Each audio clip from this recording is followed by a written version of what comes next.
नमस्कार दोस्तों, आज का डिक्टेशन 100 शब्द प्रति मिनट स्टार्ट होगा 5 सेकंड बाद।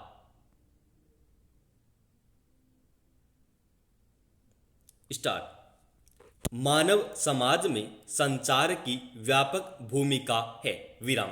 यह प्रिंट अथवा श्रव्य दृश्य प्रारूप में सूचना, मौखिक गैर मौखिक शब्दों के आदान प्रदान के लिए विभिन्न प्रणालियों के जरिए सामाजिक संबंधों की प्रक्रिया को प्रारंभ करता है। विराम।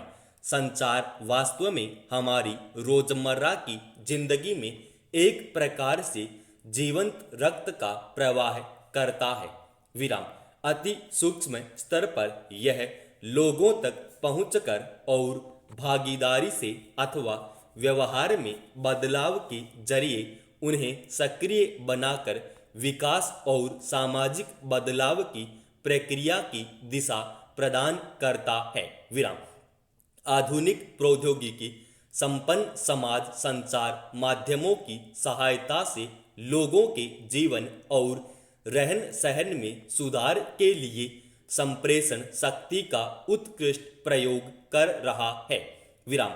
वर्तमान युग में मानव जीवन और जनमाध्यमों के मिश्रण ने समाज में बदलाव की एक अनिवार्य पूर्वापेक्षा लोगों में भागीदारी की भावना जगाने के लिए जबरदस्त ताकत बढ़ाई है। विराम। यदि हम पीछे मुड़कर देखें, हमारे प्राचीन ग्रंथों में गुणों को महिमा मंडित किया गया है। विराम। उपनिषदों के अनुसार पुरुष और स्त्री एक सर्वोच्च शक्ति की दो अभिव्यक्तियां हैं और ताकत, शक्ति और स्वभाव में बराबर हैं। विराम।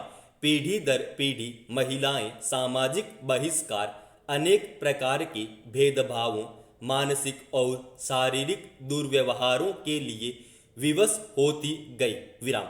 असमानता के भंवर ने महिलाओं की स्थिति में गिरावट बरकरार रखी और एक असंतुलित विकास को बढ़ावा दिया।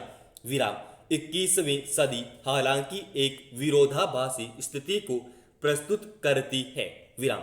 अब महिलाओं का एक वर्ग सामाजिक आर्थिक विकास का लाभ उठा रहा है और उसने समाज में अपने लिए एक स्थान बना लिया है, लेकिन उनका एक बहुत बड़ा हिस्सा यहाँ तक कि गरिमा के साथ जीने के अधिकार से भी वंचित है।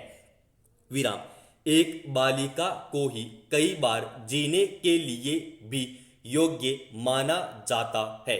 सभी आर्थिक और सामाजिक सेवाओं में महिलाओं का असमान प्रतिनिधित्व जनसंचार माध्यमों के परिदृश्य में भी सही प्रतीत होता है।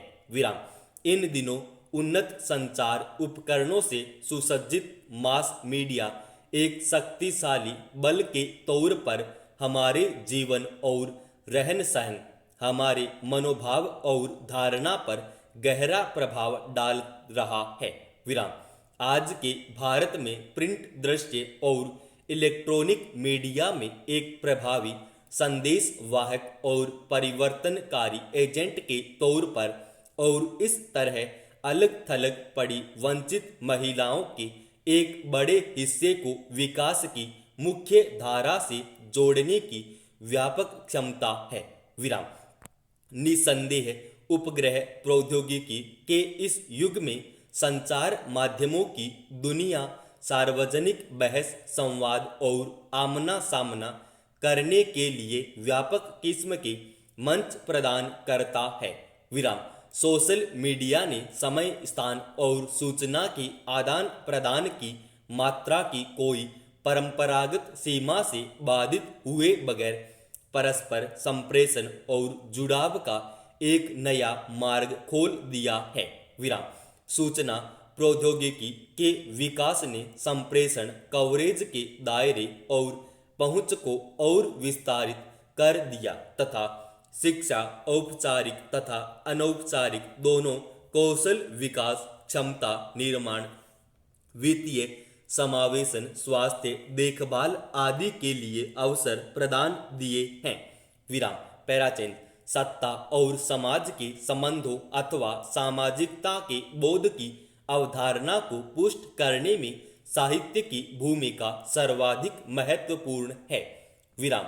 इसके साथ व्यक्ति की स्वाधीन चेतना को जिंदा रखने और उसकी स्वतंत्रता को बनाए रखने के कारण साहित्य को विशिष्ट सम्मान और महत्ता प्राप्त हुई। विराम। साहित्य ने भिन्न भिन्न युगों में उन विचारों को व्याख्यातित किया, आम जनता तक पहुंचाया। विराम।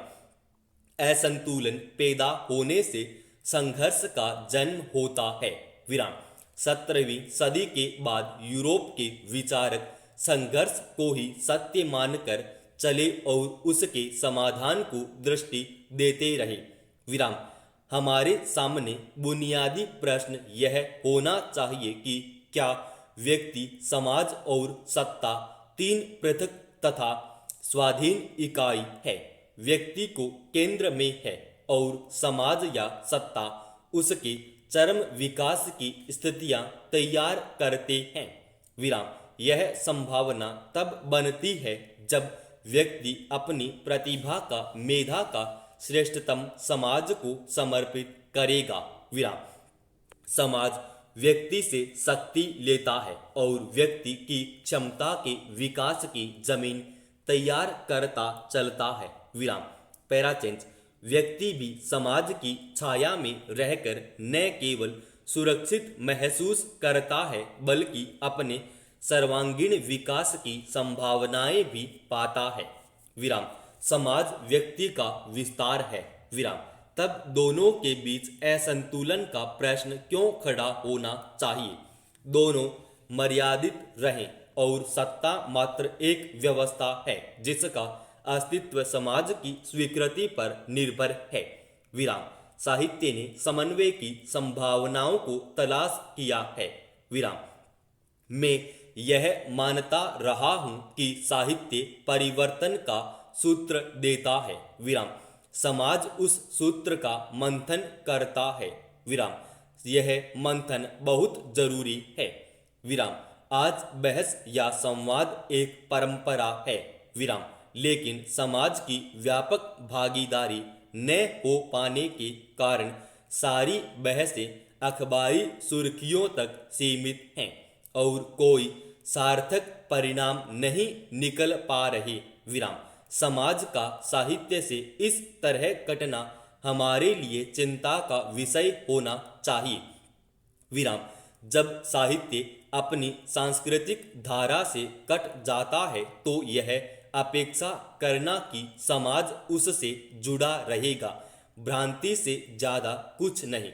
विराम। अपने मौलिक आधारों पर खड़े रहकर ही मस्तिष्क के रोशनदान खुले रखे जा सकते हैं। विराम। समाज की उन्नति भी नियम और अनुशासन पर ही आश्रित है। विराम। यदि नियमों के क्रम को समाप्त कर दिया जाए तो उन्नति रुक जाएगी। विराम। क्या साहित्य, क्या समाज और क्या धर्म, सभी की उन्नति नियमों का कड़ाई के साथ पालन करने के कारण ही हो सकती है। विराम। जिस साहित्य, समाज और जिस धर्म के नियमों का पालन दृढ़ता से नहीं हो सका वह साहित्य, समाज और धर्म नष्ट हो गया। विराम। केवल 10 अंकों की व्यवस्था के आधार पर ही गणित में आशातीत उन्नति प्राप्त की जा सकती है। विराम। नियम द्वारा कठिन से कठिन एवं पेचीदा काम भी सरल हो जाता है। विराम। आकाश के तारे तथा अन्य ग्रह कितनी व्यवस्था से और नियम पूर्वक अपने अपने मार्ग पर चल रहे हैं। विराम। इनमें तनिक सी भी गड़बड़ी नहीं हो पाती। विराम। यदि हो जाए तो सारे संसार में प्रलय हो जाए और संसार समाप्त हो जाए। विराम। वैज्ञानिक लोग संसार के असंख्य पदार्थों को दूरबीन की सहायता से देखते रहते हैं और आवश्यकता के समय वे उनके बारे में सब कुछ बता देते हैं। विराम। ऐसा इसलिए संभव हो पाता है कि वैज्ञानिक उन पदार्थों का अध्ययन करते समय उनके नियमों का भी अध्ययन करते हैं, तब ही उनके बारे में कुछ बता देते हैं। हम धर्म, राजनीति, व्यापार, शिक्षा, यात्रा और सरकार आदि की बात करते हैं। समाप्त।